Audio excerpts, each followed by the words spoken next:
I am so grateful to be here in a room with people who genuinely believe that when communities organize, systems can change. I'm Trinity Tran. I am co-founder, executive director of California Public Banking Alliance and Public Bank LA.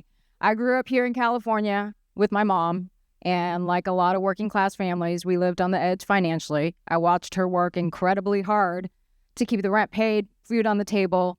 And when you grow up like that, you start really paying attention to how things actually work. And you notice that some communities always tend to have resources flowing into them, new opportunities, new projects, new jobs, new things. And then other neighborhoods are always being told there isn't enough. And years later, I started seeing that same pattern play out on a much larger scale. As the Standing Rock movement unfolded, indigenous leaders were standing up to oil pipelines that were destroying their land, poisoning their water.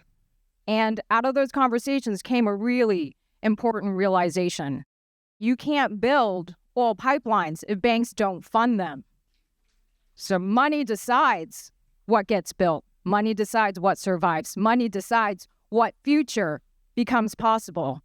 So if we want a different future, we have to change the direction in which money flows.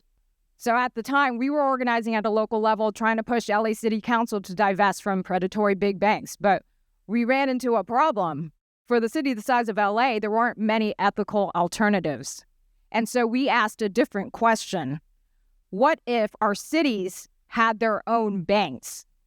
A public bank is a bank owned by the people through their local government, and it uses public dollars to support public priorities rather than shareholders and private profit.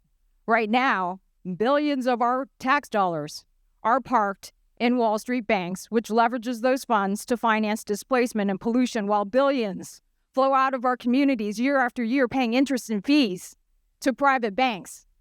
At the same time, we're told there isn't enough money for things like affordable housing. But the money exists. The real question is who controls it? And public banking puts the power of finance back into the hands of the people, and that is what we are building. As executive director, I led our people-powered movement in the passage of the California Public Banking Act, the nation's first law enabling cities to form their own banks. And now in Los Angeles, we have a majority of council members who have put their own funding and to move this forward. So a few years ago, this was a fringe idea, and now it's moving forward in the nation's second largest city and cities across the state.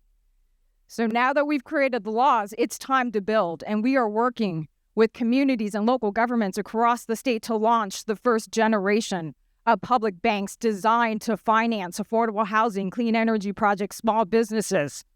This is moving. The question is how fast and at what scale, and with the right resource, we can amplify and accelerate the work that we are doing. Because the next few years will determine whether we build the public financial infrastructure that keeps billions of our public dollars in our communities, or do we continue sending it away? Because when our communities control the flow of finance, when our communities control the flow of money, we control the future. Thank you.